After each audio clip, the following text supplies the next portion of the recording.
I just don't get how people think the committee, if a Sac State's undefeated, actually goes South Dakota State. Let's debate.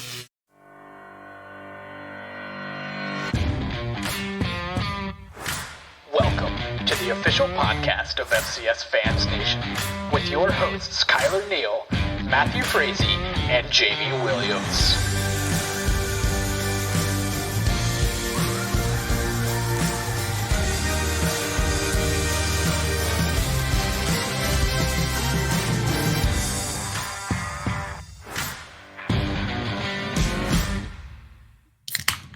FCS Fans Nation. It is so good to be back. I survived the mosh pits. I'm back here with my good friends, Kyler Neal, Jamie Williams. Thank you so much for joining us. We're a day late, right before the midterms tomorrow. Make sure you get out and vote, like Jamie votes in the Stats Top 25 poll. And that's all the politics you'll ever hear on this podcast. Jamie Williams, Kyler Neal, it's great to see your guys' smiling faces. Holy moly. If you guys ever need to replace me, you could easily do it, number one. And number two, Sean can definitely hold down the fort. That episode last week was awesome. Jamie, thanks. That was definitely Joe. We'll call him Sean. Who cares? They don't That's listen. Okay. Hack 1 and Hack 2. I was going to say, I should have just said hack. Yep. But I thanks so much for him for coming on last week. That was awesome. Jamie Williams, before we kick into what you and I have been messaging about, which is what we think are some of the best questions we have had, how are you feeling about tonight's episode, dude? I'm ready to go, man. Just great questions. Thank you guys for all the submittals and all that. This is going to be a good episode. This stick it the whole way. Oh, yeah, dude. This is going to be a ton of fun. And it's actually our last episode this season where we are going to be taking fan questions specifically before the playoffs. Now, we'll return to this format in the playoffs, but next week, guys, we will be live streaming what folks have typically said is the most fun episode that we do that they love to tune in on. It will be a live stream episode of the mock playoff special where Kyler, Jamie, and myself will pretend to be the playoff committee. So we may not agree how they operate always, but we will operate similar to their mentality from how we know they do things. And then you guys can get an inside look and maybe learn a few things if you're not aware of how the committee puts things together on how teams get seated, how teams get selected. And of course, we'll use our opinions a little bit. It's a lot of fun. More details are going to be dropping on the page, guys. So make sure you're looking up to that. That being said, gentlemen, it is time to get this sucker rolling. So let's go into the Big Seven. The top 7 FCS topics of the week. This is the Big 7. Oh boy, gentlemen. Let's start off strong with Mr. Jordan Fink coming in with a great question. He asks, now that SDSU has secured at least a seed, and considering their multiple injuries, will the final week of the season bye and first round bye help or hurt them? I wanted to start with this question because we're going to kind of build through the preps of the playoffs here. And I thought this was an interesting piece of information that a lot of fans may not know. SDSU's schedule, which was brutal, by the way. I mean, when you just look at the formatting of it, they basically played all their tough games on the road. They actually get their bye week in the last week of the season. So they're going to be sitting around, chilling, enjoying some Thanksgiving turkey because they're going to be a seed, and they're going to have some time off. Kyler, what do you think, man? You're usually pretty level-headed when it comes to these type of topics, let's say, like a team has to travel or like, hey, it's not that bad. They're college athletes.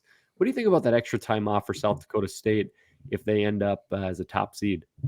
I don't think the time off is a big issue in terms of, prep. But what I will say is this does remind me a lot of the Packers back in the day when they had an undefeated season the very last week because they already secured the 1 seed. They didn't start any of their starters, right? They benched everyone. Then they got beat, I believe, by the Giants the very first week. So sometimes, I don't think South Dakota State is going to get upset in the first round. But sometimes when you have a few weeks off, right? Maybe you don't come out as hot. You don't come out as gelled together. They're going to be rested fine. They're going to be prepped. It is South Dakota State. They're probably going to get a fairly easy first round game, I would assume, as a top 2 seed. But man, it does kind of feel like that Packers season. I mean, he went undefeated. Then, of course, the Giants, and I think it was the Giants, upset him because maybe there was a little bit too much time off. And it took them a while to find their rhythm. So maybe I'm just, overblowing it as a Packers fan. You can see right up there, that's a Packers thing. But this just reminds me of it, and it haunts me of that season. That should have been a Packers Super Bowl win, Miami Dolphins 16-0 type of season. But nope. Yeah. So I don't know. I'm indifferent. Matchups are, dependent on this, right? Like if they get, the Pioneer League champion ends up pulling an upset and then ends up going to Brookings in the second round, it's not going to matter. The talent is just going to win out. I tend to think it's going to have zero effects. I'm guessing some professional athletes may fly out of Lambeau if they have some extended time and maybe participate in activities that aren't so football related. I think in Brookings, they're going to be pretty focused and frozen, besides maybe some Thanksgiving time. But they've had buys before.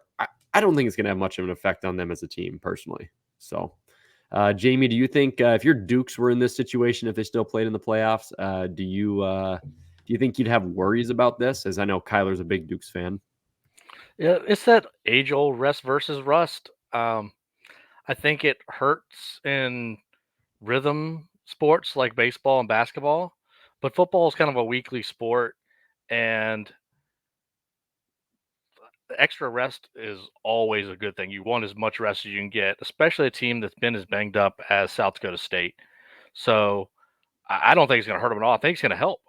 You don't think Tucker Kraft being able to just sit and not play football for 2 full weeks is a good thing? Mark Gronowski, he's played fairly well this year, but that knee's going through another whole year. So any rest you can get at a team like South Dakota State that's been banged up, all that does is help them. And looking at their tough road schedule, I feel like they're going to have a better argument for the 1 seed than I really thought. But I still lean Sacramento State, but still 1-2, who cares? They're going to get the bye week and a bye week, and then they're going to get somebody regionally that's not going to be an awful matchup. And I think they will win that game, and then they're right back in the same rhythm as everybody else, right into the quarterfinals and on down the road. Yeah, matchups are going to be important because, like, if it's Montana or Idaho or something in round 2, everyone's going to go, ooh, oh no, like, what's up? But again, if it's Pioneer team coming in there, nobody's really going to fear it. Jamie Williams, I'm glad you mentioned what you just said about Sac State or SDSU as the 1 seed, because it brings us right into our next question. Zachary Carlton and Dylan Kramer roughly had the same question, so they're both here together. Should Sac State be number 1 in the polls? Resume seems more impressive than SDSU. And then Zachary Carlton said, are we looking at kind of like a number 1 team, like that we all think is a number 1 team, or like versus a number 1 seed / resume comment? Okay, it's time for one of those Matt Frazee things where he just kind of lets it all go. I don't care about your feelings. You have to understand how the committee is going to do things. Hypothetically, if Sacramento State is undefeated, and SDSU is going to win next week, but let's say Sac State finishes off against UC Davis, which could be a tough one at the end, there is zero debate that South Dakota State will be the 2 and Sacramento State will be the 1 seed. Let's play a hypothetical that Sac State, in fact, has finished undefeated and SDSU has 1 loss. Here we go. Sacramento State, if the committee looks at it, which they will, as quality wins at the time, they will have wins over number 5 Weber, number 7 Montana, number 14 Idaho. Currently, those teams are ranked number 7 Weber, number 16 Montana, number 15 Idaho. Doesn't matter how bad the FBS team is, guys. They will have an FBS win over Colorado State. They will be the Big Sky champions, a top 2 conference in the FCS. The Big Sky will have more playoff teams than the Missouri Valley. They will have 0 losses. They will have beaten UNI by 16 at UNI. SDSU beat UNI in overtime by 3 points. Sac State ends the year playing UC Davis. In this hypothetical, if they beat them, SDSU played UC Davis at home and won by 2. So we have 2 common opponents, which Sac State's going to be better than. SDSU wins at the time over number 6 Missouri State, number 1 NDSU, and number 20 North Dakota. Currently, Missouri State stinks, as Jamie says. NDSU is number 4, very impressive. Number 19 North Dakota. They'd be the Missouri Valley champs. The Missouri Valley would have less playoff teams in the Big Sky. They'd have their 1 loss to Iowa. Does not hurt you, but will be a determining factor here. And the common opponents, again, will lean towards Sacramento State. Feelings say, I think SDSU is the better team. Twitter says, I think SDSU is the better team. Well, your feelings and Twitter told me NDSU was going to run the table this year and Incarnate World was going to suck and SFA could make it to the semifinals. But what's on paper is Sac State undoubtedly is your number 1 team in the playoff. And they might lose in round 2. Well, guess what? SDSU basketball was unreal 1 year, 2-3 years ago, and they lost in round 1 in the Summit League tournament. It happens. But committees put stuff together based off the paperwork and the way they do stuff. We've got 10, 12 years of evidence of this. I just don't get how people think the committee, if a Sac State's undefeated, actually goes South Dakota State. Let's debate, because I don't know how this goes the other way. Kyler, Jamie, you lean towards SDSU a little bit, but please tell me why I'm wrong. How? Nope. How is this possible? Nope, you're not wrong. And it's okay for South Dakota State to be number 1 in the poll and Sacramento State to get the 1 seed. Because from a ballot standpoint, I think if they played head-to-head, South Dakota State wins. However, for all the reasons you just ran all over, the resume says Sacramento State is the number 1 seed. Completely different, and both can be right. And then we'll see what happens in the playoffs because they actually put the football down and play it on the field. And at the end of this day, there'll be a champion at the end of the day, January 8th. And whether it's a 1 seed, 2 seed, or unseeded, that team's going to be your champion. But you got to start somewhere, and you nailed it. So I won't extend this any longer. Yeah, the Massey strength of schedule right now is South Dakota State number 4 and Sac State number 8. So there's the one thing SDSU has barely by 4 slots. And let me just say this, because I'm sure the hate will pour in. I picked South Dakota State to beat NDSU 2 years in a row in the Dakota battle. I picked them to win in Frisco and Sam Houston. I don't hate the Bunnies, only UND. So, I mean, there's no hate here. If right now the season ended, I'd put Samford above NDSU in the seeding because Samford's only lost to an FBS team and they've played a good SoCon schedule. They've got arguably better wins. So I'm just looking at this from a committee standpoint. I don't get how there's any debate. And the final thing I will say before I let Kyler talk, because I'm taking up all the time, is it doesn't matter if you're 1 or 2, except in hindsight. Because in 2017, NDSU was the 2 and our walk to Frisco was cake. And James Madison was the 1 and theirs was brutal. So since it's not a fully seeded tournament, you don't know who you're going to play in the 3-4. Because if it was fully seeded, it'd be SDSU number 1 versus number 24, whoever. So in hindsight, it might be better for SDSU to be the 2. We don't know that until the whole thing plays out. Kyler Neal, my man. I do think the resumes are going to be similar. I know everything you just said is accurate. But they're both going to have 3 wins against ranked teams. That's kind of in the committee's eyes. Yep. Yes, Sac State does have that FBS win. It's counted in the simple rating system as 1.5. But they're not even posting the simple rating system. It may favor SDSU's strength of schedule a little bit more if they're going on a 5-year kind of limit like a lot of analytic sites. It actually could favor that maybe the Missouri Valley isn't as down this year as maybe what is actually a reality. So I think the resumes are actually going to be very similar. Then I do think Sac State would deserve the 1. I just have a feeling that North Dakota State win is still more impressive than anything on Sac State's resume. And I think that may weigh a little bit more than beating Weber. That may a little bit more than beating Idaho. May a little bit more than beating Montana, especially after if they see that controversial call with Montana. I mean, they could go, all right, Sac State, you beat Montana with an injured quarterback at the end of the game on a controversial call. I don't know. I have a feeling South Dakota State is the best team. I have a feeling when the resumes are that close, it may not be a simple, there's an FBS win, here's the two common opponents, Sac State looked better than. I don't know, but I have a feeling SDSU is the 1 seed. I could be completely wrong on that because everything I just said is Sac State's deserving of it, but I think they're really close on paper, and I do think South Dakota State is the better overall team. They have the history of the playoffs. How many semifinals have they been to in a row? Pretty much, right? Where Sac State is losing in the first round. That does carry a little bit of weight. The Montana AD's there. He's going to say, we should have beat Sac State. They're not that good. So I don't know. I think SDSU still has a chance to claim that 1 seed. I think it's definitely possible, but like you guys are in the same mindset. Let me just go from the Bison fan because I'll be accused that I hate the Bunnies, which I don't. But like I would put Samford above NDSU right now if the season ended, but I would not be afraid for NDSU to have to go to Samford and play them. I would not be afraid to travel there.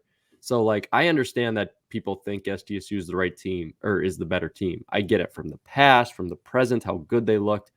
I picked SDSU to beat NDSU by more than actually happened because I really have faith that they're a great team. I just think everybody on this podcast and elsewhere has seen the committee give very simplistic, structured answers as they've seeded. And there's typically only one weird outlier. I mean, even NDSU and Illinois State each had 2 losses behind Jacksonville State in 2015. They each had 2 losses. One of Illinois State's was FBS, and they said that was the difference. I mean, it was that simple. I mean, that was it. So I just think the committee is going to keep it more simple, but we'll see how it plays out. What we don't know how everything's going to play out is with the good old CAA, Jamie, your old stomping grounds. So if you're watching on YouTube, Jamie, we're having a little bit of internet problems, but no big deal because if you're used to CAA, you're used to Flow Sports. So Jamie's screen is very similar to what a Flow Sports stream may look like. And but we can hear him fine, which is all that matters. And Jamie, Mr. Joe Gass, wants to know, an awesome Delaware fan. Tim Carney first wants to know who's going to win the CAA. And Joe expanded on that by saying, after the New Hampshire loss, the CAA title is now up for grabs. Who gets in the playoffs? And does the committee give a seed to the best CAA team, even if that team does not win the conference? So that's kind of what I was curious about, man, is like, if the team that wins the conference isn't considered the best team, is that actually the seeded scenario here? How's this all going to play out with your Delaware gear tonight? Well, I'll answer it in reverse. The seed question is easy because it happened last year. Villanova was the auto bid, JMU was the seed. So that answers that one. As far as who's going to win the CAA, it's still up in the air. But if Richmond wins out, they're the driver's seat. Richmond is in the driver's seat. They have Delaware on the road this weekend, and then they host William & Mary. They win those 2 games, they're the auto bid, they're the CAA champion outright, period. I don't remember if anybody has predicted Richmond to win the CAA this year. I'm not sure if anybody's made that prediction, but maybe somebody has. Maybe even like in March or so. But Richmond still sucks. The other team is William & Mary. They host Villanova this weekend, which the way Villanova's playing, that should be a win. And then they go to Richmond. If they win those 2 games, that doesn't guarantee them the outright. There won't be outright potentially because New Hampshire is still alive in that case to go with 1 conference loss. But William & Mary gets a seed no matter who the auto bid is. So those are your 2 teams that are in the driver's seats in one way or the other. Win out, you're a seed or an outright champion. I also think those are the 2 locks in the CAA. I feel like Elon and Delaware are probably in, and then we'll see. I think UNH and URI, New Hampshire and Rhode Island, they play this weekend. That's a de facto elimination game. Loser is not going to make the playoffs, even if it's New Hampshire with just 2 CAA losses. I don't think they had the schedule strength in the CAA to overcome that. Rhode Island would still then need to win both of their games to give themselves a shot on the bubble. And I don't know that the CAA is going to get 5 teams just because I think some other things are going to happen that maybe we'll talk about later.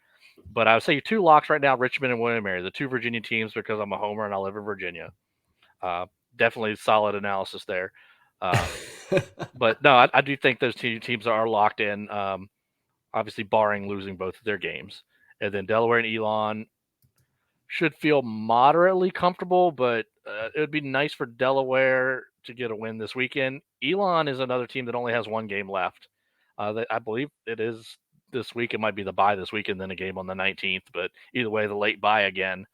And I think it's an easily winnable game when I was looking at it earlier. It's Hampton or something Hampton. like that. So, I mean, William & Mary did struggle a little bit with Hampton this past week. So Hampton's going to play it all the way through. So, yeah, that's kind of what I think. I'm going to stick with Richmond just because I called it. But I think I wouldn't be surprised if William & Mary wins these next two games and earns a seed. If William & Mary wins these two games, they're getting a seed. Yeah, you've called the CAA like really, really well for throughout the entire season. What does your gut tell you for like who's the best team in that conference right now? You've got tons of evidence. What's it telling you, man? I think it's William & Mary. I think the way they run the ball, their innovation on offense, the strong defense.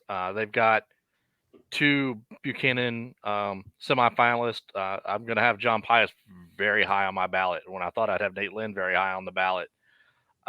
Very complete team, but they could get a little complacent at times, and you've seen them struggle. You saw them give up a bad fourth quarter against Elon, which is the only blemish on their record. They only won by 6 last weekend, but just the way they can run guys out there and play 3 different quarterbacks at the same time would be a very difficult offense to stop. I think that is the best team in the CAA. It's just a matter of if they can close it out in these last 2 games, and you never know in a rivalry game on the road. Absolutely. Well, it's going to be exciting to see how that goes down the line. Can't get a much better analysis of how the CAA is breaking down than that. Holy moly. Since we've kind of talked about the Big Sky Valley and CAA, the good old Power 3 terminology that I think we take credit for. Brandon Wolf wants to know, next 2 weeks are mock playoff episodes, but how many teams come from the Power 3? So if you guys are watching on YouTube, I'm about to present a document kind of stealing Mr. Jamie Williams' thunder here for some maybe later week episodes. Make sure you tune in for those.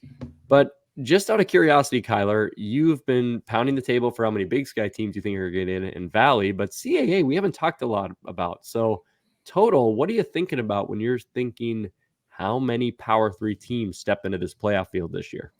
Well, with that CAA, the New Hampshire Rhode Island game, unless New Hampshire somehow wins a title, I think that's an elimination game. They're both really solid, but New Hampshire also has some questionable losses like NCCU. And then Rhode Island, they're kind of up and down. So I think that's an elimination game. Elon should win. Delaware should win. Yeah, there's a chance if we're looking at how many Power 3 or Big 3 teams, the Big Sky and the CA could probably grab 9 total teams, potentially 10. I mean, if we're just being honest, because, William & Mary, I think they're a lock. Delaware, as long as they win the last 2, and it's not that tough, or win one of the last 2, they're probably in. Now, if they lose to Villanova and they lose to who are they playing the second Richmond one? This week Richmond at home. So if they lose both of those, even though they have an FBS win, I would say Delaware's out. They're on a losing streak at the end of the year, lost 3 of the last 4. They would be out. I don't anticipate them losing to Nova. That Richmond Delaware game is going to be fun. So you probably have 5 teams from the CA that are damn near locks. Are they locks? No, because there's still a little bit of chaos that can happen. There's a lot of middle tier teams in the CA that can play playoff spoiler, where some of the other conferences maybe don't have those middle tier teams. But you're probably looking at 5 CA teams that are going to get in, potentially 4 to 5 out of the Big Sky, because Montana really needs, in my opinion, they don't have the resume. They don't have the good wins. If they would have beat one of those teams, they're 100% in. So if they beat Montana State at the end, they're in. If they lose, the bubble's pretty dang big this year. And that's where it can get a little bit chaotic, especially when you see the OVC and what they're doing. It's a coin flip. I have a feeling something's going to be no one's ever seen the coin. So that's going to eliminate an at-large bid. And then you got the weird thing happening with the Southland where, guess what? Southeastern Louisiana, if they win the conference, Incarnate Word for sure is getting in. So that's another at-large bid. The Missouri Valley, it almost looks like If Youngstown State can win out, which I don't think they can, well, Missouri Valley deserves 4 teams, but I don't think they're getting 4. So out of the what do we have? 13 at-larges this year?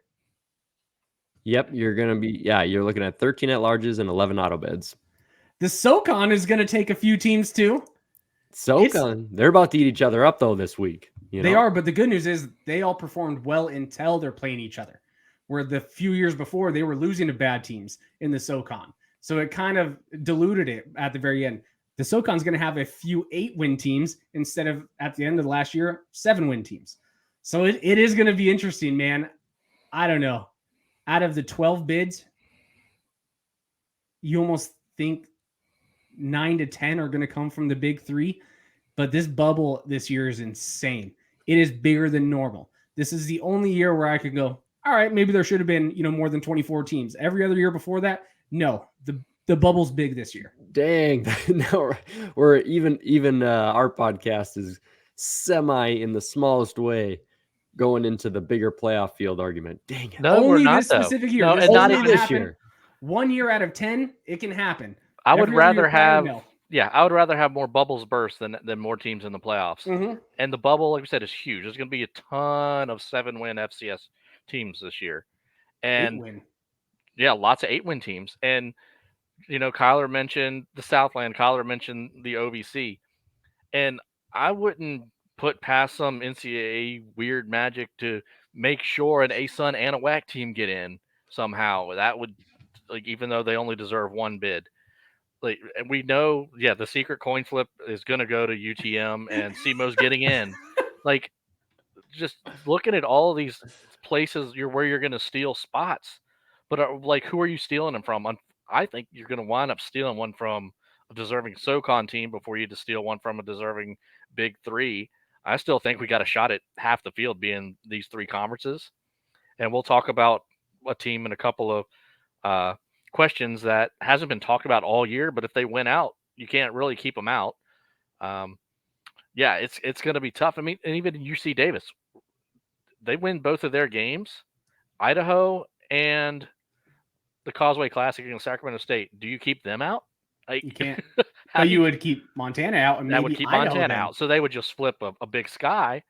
But if they lose one of those games, you could see them out, obviously, and then potentially Montana being the team that's left out because of all the other resumes. And guess what? We're going to talk about it all in a week, and we're probably still going to be this confused because there's a lot going on.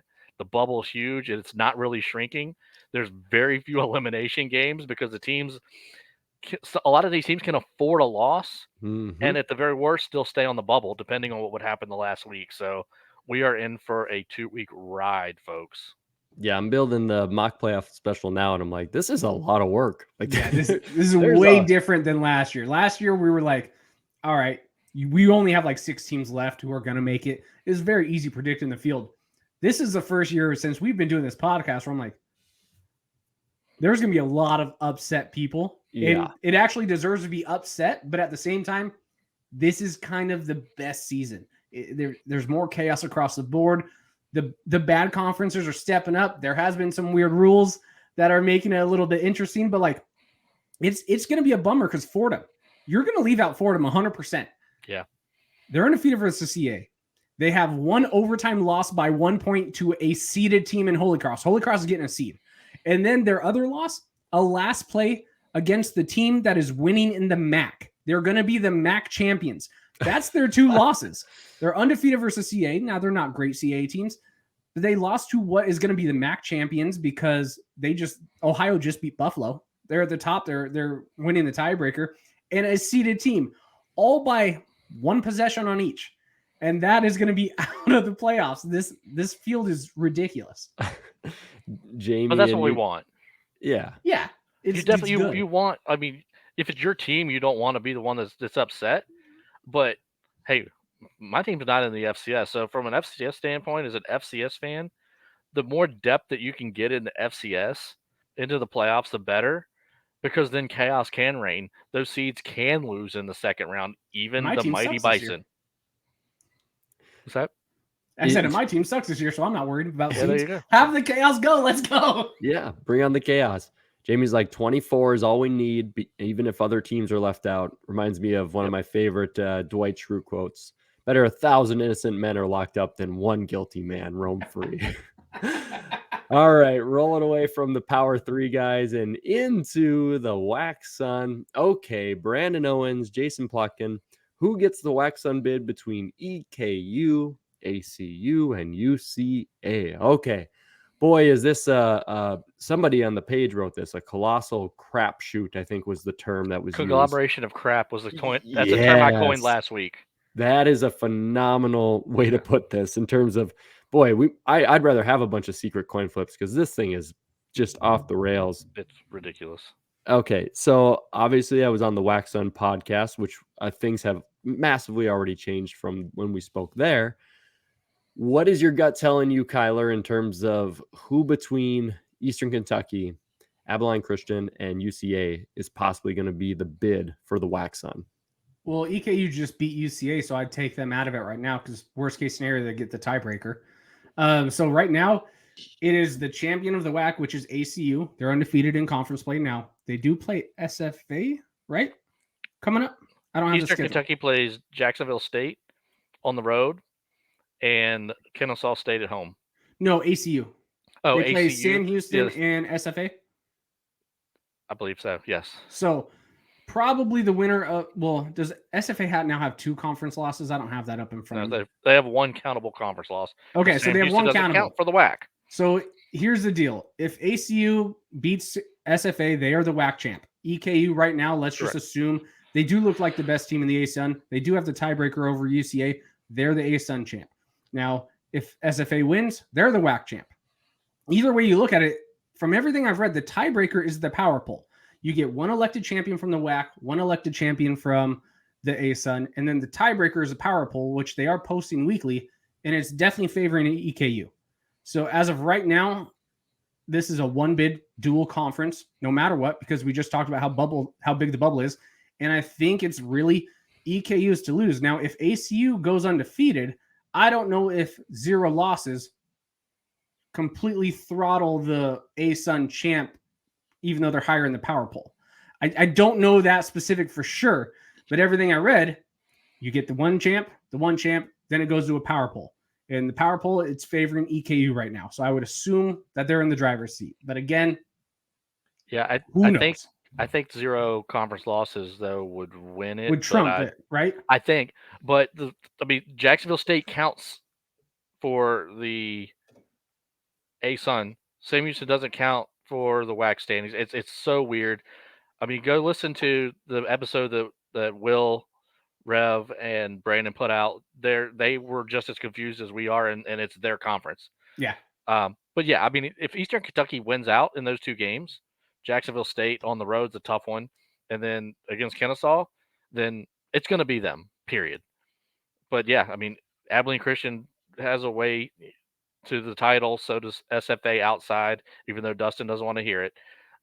Even honestly, if Kennesaw beats Eastern Kentucky and UCA wins their last 2 games, they're going to Lehigh their way in potentially.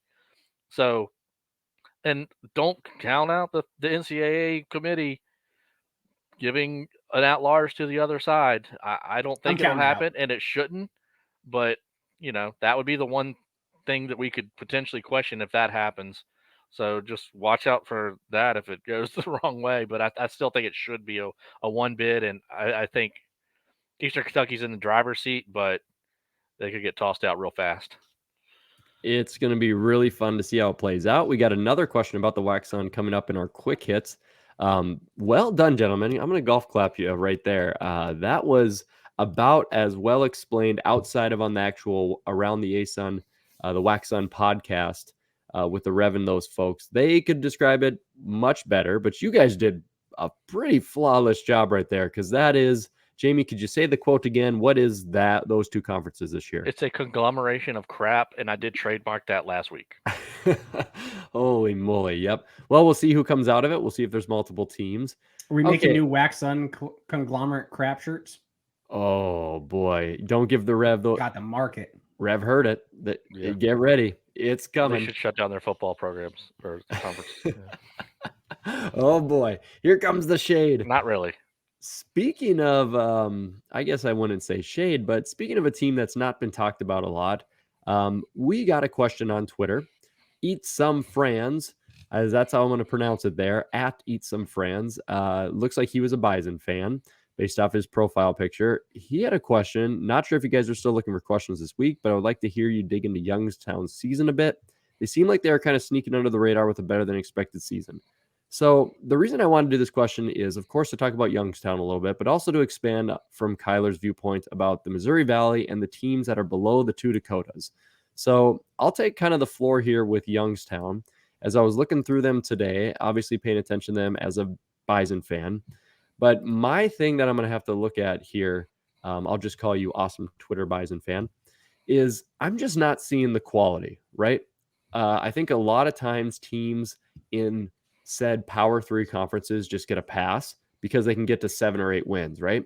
But like, who are the 7 and 8 wins against? And I'm just not seeing across the board with Youngstown. If you guys are watching on YouTube, make sure you subscribe on YouTube, of course. But we started with an out-of-conference schedule where you played Duquesne and Dayton, and you beat both those teams. Okay, not impressive teams whatsoever. And then they got blasted by FBS Kentucky. And then when you go through their regular season schedule, I'll just say all the losses: North Dakota State, UND, and That's it. That's it.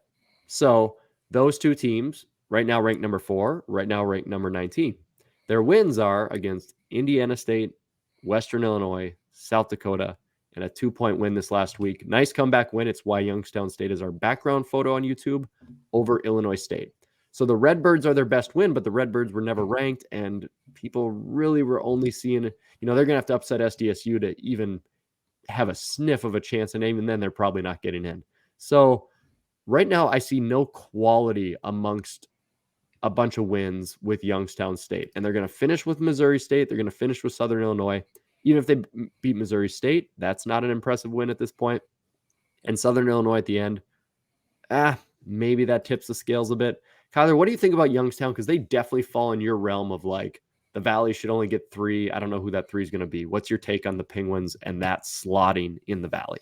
Yeah, and in any normal season, an 8-win Valley team, we're not even having this discussion. 8-win Valley team is 100% in. But the bubble's really big this year, and I do really think the Valley's down. And you just mentioned it. They have no good wins. They avoided South Dakota State. And look at even some of their wins. Western Illinois, 0 wins on the season. You beat them by 1. Indiana State, 1 win on the season. You beat them by a possession. Illinois State, I don't think is good. Then their out-of-conference schedule was really weak, bad out-of-conference schedule teams. At 8-3, with this large of a bubble, you're not a playoff team in my eyes. You don't have any good wins. You don't have any resume-building wins. Even Southern Illinois, it's not looking like a resume-building win. I really don't think it is. I mean, yeah, if they put in YSU, even though they're 8-3, because again, any normal year, an 8-win Missouri Valley team is 100% in. The bubble's too dang big. The Missouri Valley is not that impressive this year.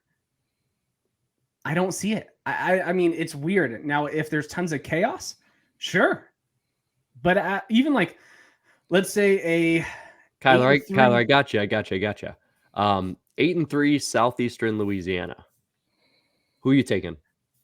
8-3 Southeastern Louisiana or Youngstown? Who are you taking in the playoffs? Probably neither, but at least Southeastern Louisiana. I mean, their only win Southern Illinois too. Well, they beat Incarnate Word, didn't they? Incarnate Word. Yep. Oh, Southeastern Louisiana. I was thinking SEMO. My bad. How about how about Fordham? You gonna take Fordham? You gonna take Youngstown? Neither. But I would only You're destroying my exercise. No, but I would only take SLU in the playoffs if they win the conference.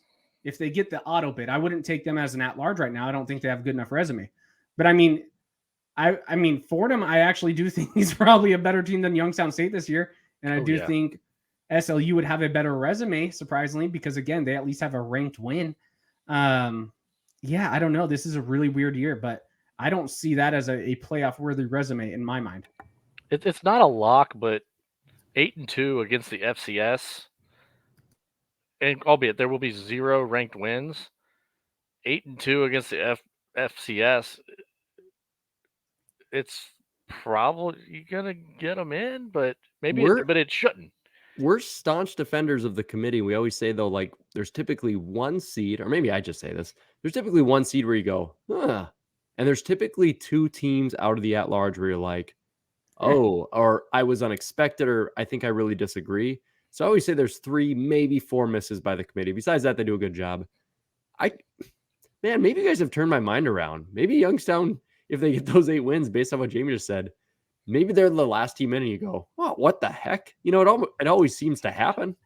You know, maybe. I wouldn't hate it if they got in because, again, in any normal year, an 8-3 Valley team is 100% in. But do you put them over a SoCon team, even with the chaos? They're going to have some ranked wins. Yeah. Do you put them over, a CAA team that's going to have some ranked wins? Because that's what you're battling with.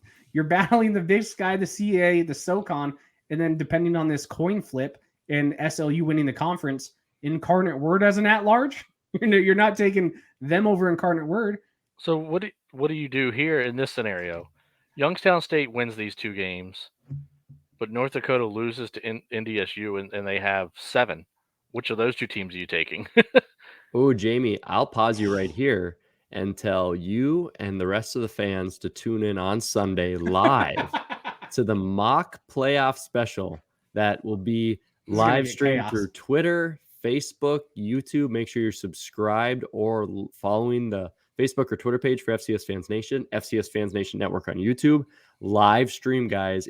We have this thing so laid out, just like the committee will look into things. We'll predict the final week of games, and then we will actually create a playoff field. So hopefully you pay attention. Jamie, good question. We might ask ourselves that. And that's what the committee is going to be asking themselves, and that's what we want you guys out there listening. Think about these things. You can't just say, oh, this team has to be in. Well, do they? Why? Who are you taking out to put them in? Who are you putting in to take somebody out? Think about all of that. Think about the whole resume, and we'll talk about it next week. I don't want to be the committee. I'm not going on the podcast next week. The bubble's too crazy. Kyler's out, so other fans, eat some friends. You're in. You're on the podcast next week. All right, final Big 7 question, guys, here. Dave Quayle asks, with winter upon us, next week game at SDSU has a high of 20 degrees, wind chill of 7. If South Dakota State gets the 1 or 2 seed, which they will, for the playoffs, does the cold wind of a non-dome stadium affect the playoff results drastically? Will teams that live to pass struggle to move the ball? So big picture here, guys. What do you think about a team like South Dakota State, which has brutally cold conditions? Is that an advantage for them? And overall, are we looking at teams just home field advantage in the playoffs? I think that one's pretty simple, right, Jamie? Like, home field advantage is huge. I mean, home field advantage definitely helps. Definitely is huge. Cold weather, not as much as people want to think it's an advantage. It's more of an advantage for when a cold team goes to play in September down in the South with the heat and humidity. The heat and humidity is more of an impact than the cold. Cold is cold. It's a temperature. Humidity is stifling. So I think there's a big difference there. Sure, 25 mile an hour continuous wind gust, that makes it hard to throw the ball.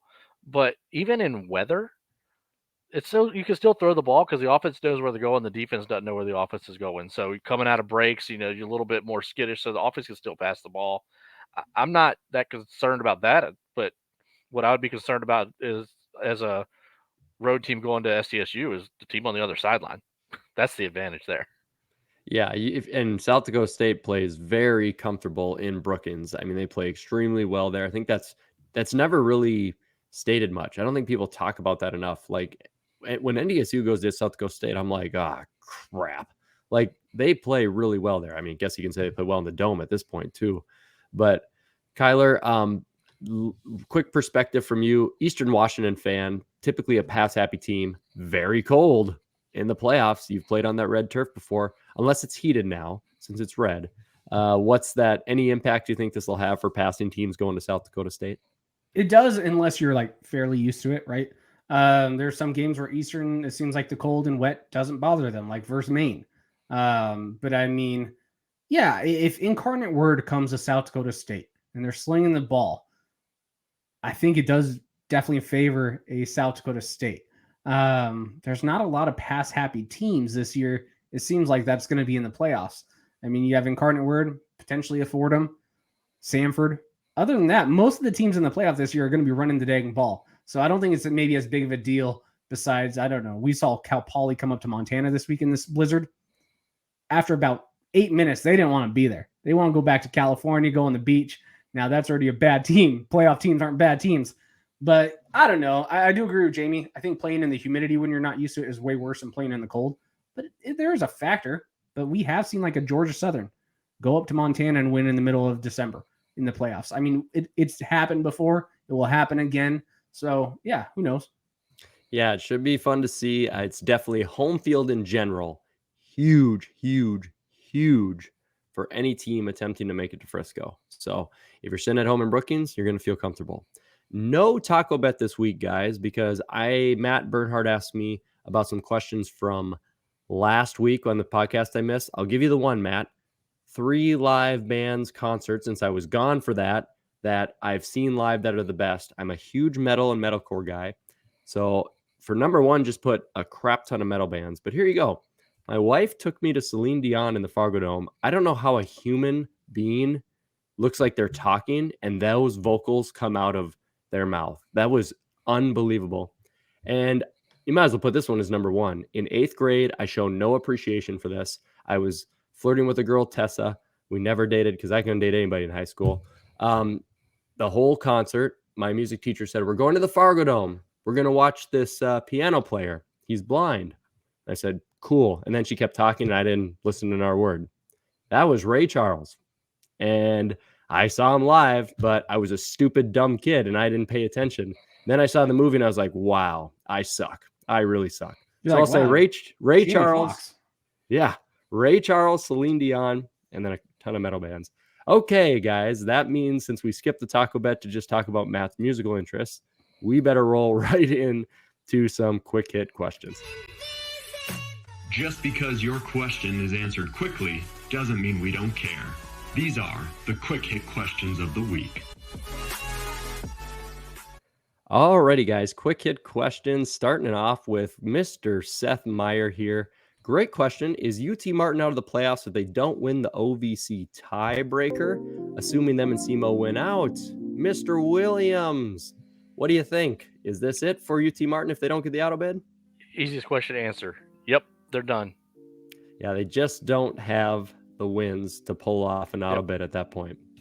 Mr. Kyler Neal.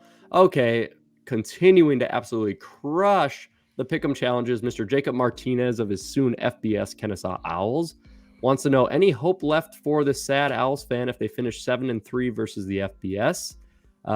Little too late. Could they be in the playoffs? No, their season's done unless somehow this WACSUN championship goes, hey, you know what? We like yellow and black. Here you go, Kennesaw State. You get the auto bid. There's no chance that Kennesaw has an at-large resume right now. So right now, guys, we're just giving you no hope, yes or no, because these questions straight up. So we think Kennesaw's out of the bubble, and we think UT Martin's got auto bid. All right, guys, question here from Mr. Brian Muniz. Southern Illinois had a large part of their season implode on questionable, and some may say conservative play calls from coaching staff.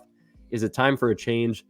Maybe coordinators, I guess, but I would not fire your head coach. There was a time where NDSU wanted Craig Bull fired. He had a 3-8 season, and you guys are doing way better than that. Remember where Southern Illinois was before you are now.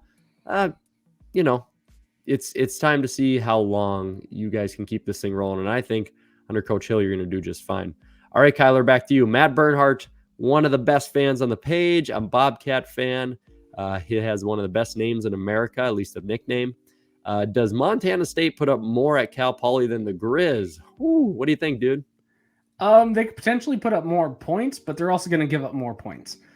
So I think the margin of victory, the Grizz have them beat there. Cal Poly didn't want any of that snow, and all they could do is run, and they are not a good running team against a Grizzly defense.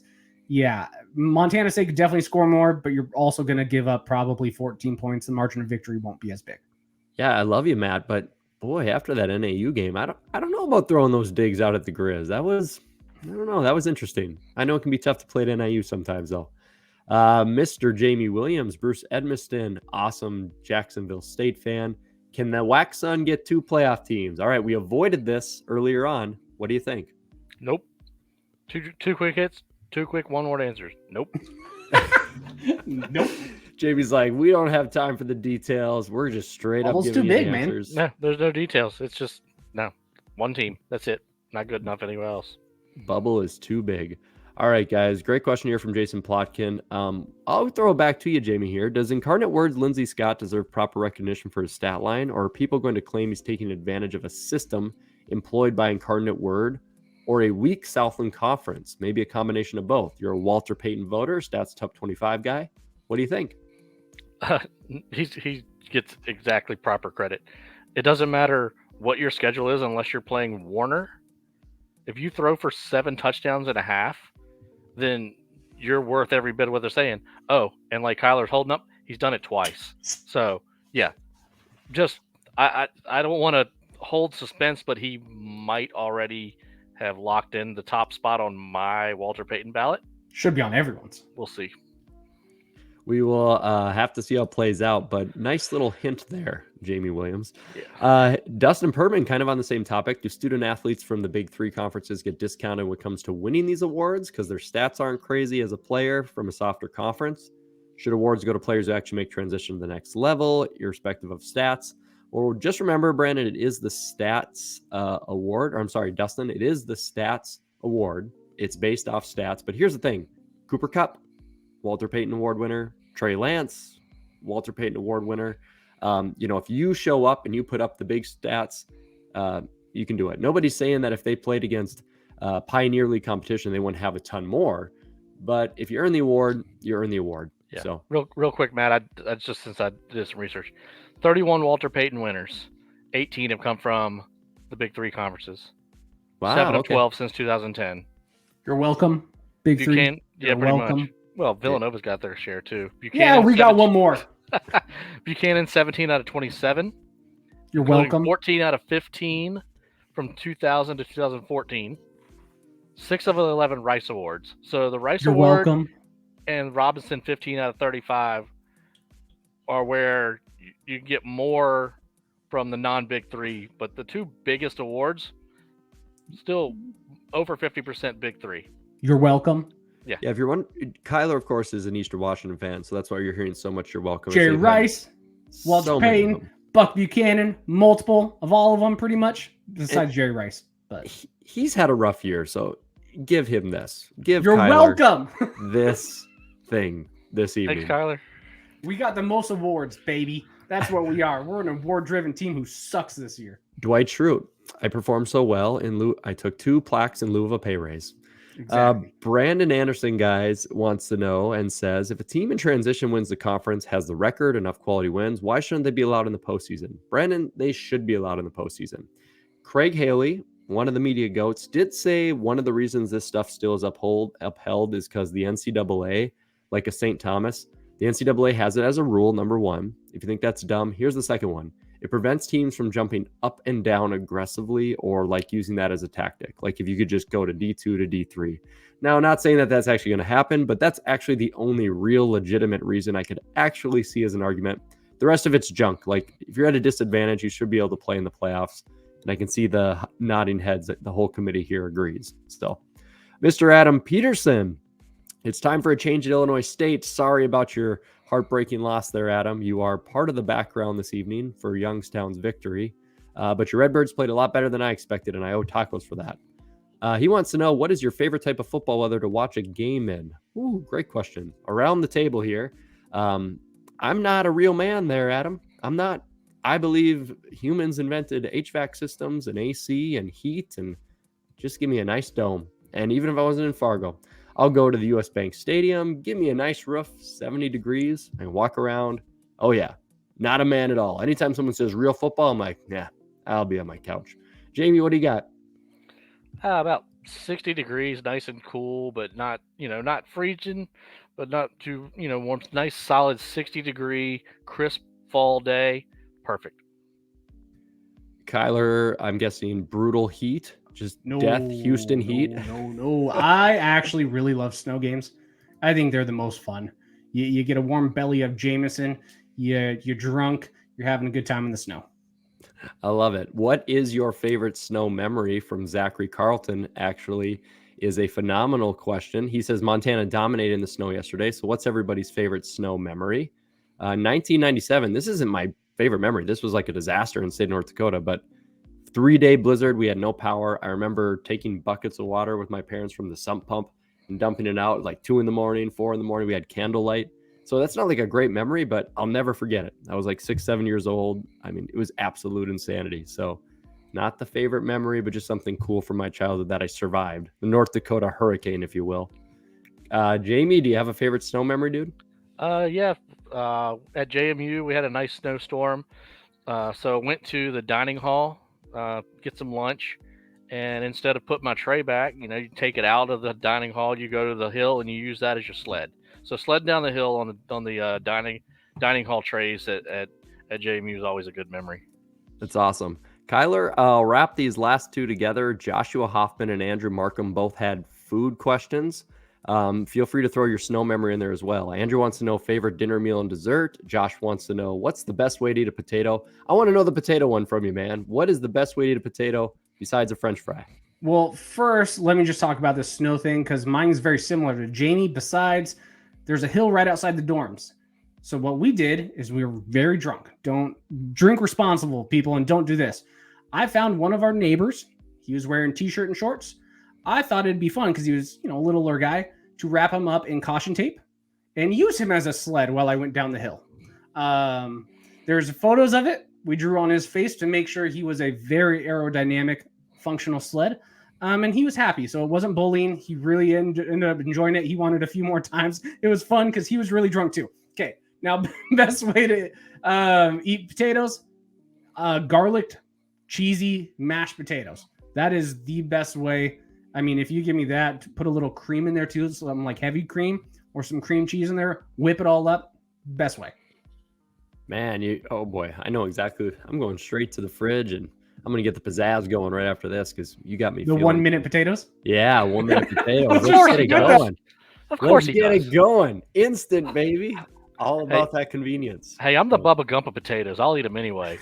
Mashed potatoes, fried taters, potatoes on the grill, baked taters. I'll eat potatoes any kind, except for sweet potatoes. But yeah, give me taters at just about every meal. Good tacos and potatoes down in Frisco. I think that sounds like a pretty good meal plan. What is going to be really good, guys, are two matchups. So here are our games of the week. This is the matchup you should be paying attention to. This is the FCS Fans Nation Game of the Week. All right, guys, game of the week. I have two matchups here because we kind of talked about the SoCon eating itself alive a little bit coming here next week, and it's going to be huge. We have Furman at Mercer and Samford at Chattanooga. Opportunity to pick both of these games, and I'll start with you, Mr. Williams. Who do you think? First one, let's see, Furman at Mercer. I think this is going to be a phenomenal game, but I'm going to go with Mercer in a close game. I think there's a little bit more talent there. I think they're a little bit more balanced on offense, a little bit more talent on offense, a better defense. Furman's an excellent team. They're in my top 10 right now, but I'm going to pick Mercer by 3. Samford unbeaten against the FCS against Chattanooga, who has the one FCS loss to Furman. That loss came without Elam Ford. So if Elam Ford was back this past week, so at full strength, Chattanooga at home gets that win. Again, another 3-point game. So give me Mercer and give me Chattanooga.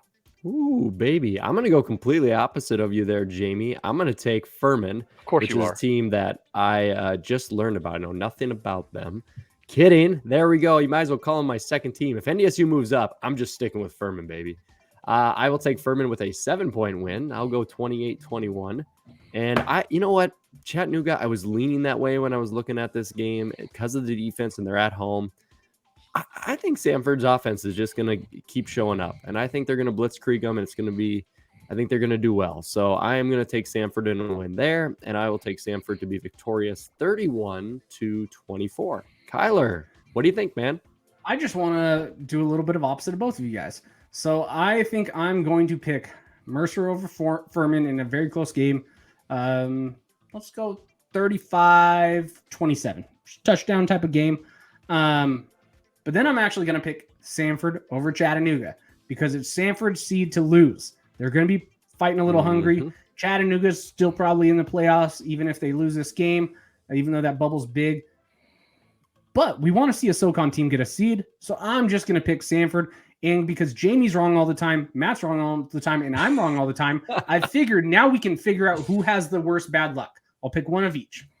I love that. Now, this is the true test of how bad and how terrible we are. So, well, what wasn't terrible was, even though we were a day late, an enjoyable time with my boys here on the FCS Fans Nation podcast. Thank you so much to everybody for joining us. Again, just a reminder, it will be a live stream show, which we will post to YouTube and our other audio platforms. Make sure you subscribe on Spotify or Apple Podcasts. So you will get to recap it in case you can't join us live on Sunday evening. But I'm looking forward to you gents to putting this whole thing together and just doing that committee fun. And boy, if you guys think about this, we have like 6 episodes left and it's Frisco. I mean, that is mind blowing. So going to be a lot of fun. Kyler, some final thoughts before we mock this sucker up on Sunday. Not much. I'm going on Weber State Weekly right now to kind of destroy the Big Sky's dream where maybe we're not getting as much playoff teams as we think. So, that's also why I'm wearing the JMU hat, because that is their biggest fear. So, one of the hardest working guys in the biz, Kyler, going right to a different podcast. We hope you guys have a great week. We'll catch you on the next one. Boom. Thank you for listening to the FCS Fans Nation podcast. Make sure to like and subscribe to this podcast on your preferred listening platform, whether it's Apple, Spotify, Google, or even YouTube. And make sure to follow our FCS Fans Nation social media pages on Facebook, Twitter, and Instagram. Thank you for listening to the premier podcast for FCS football. Boom.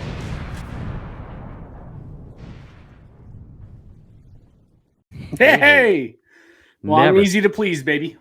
Woo.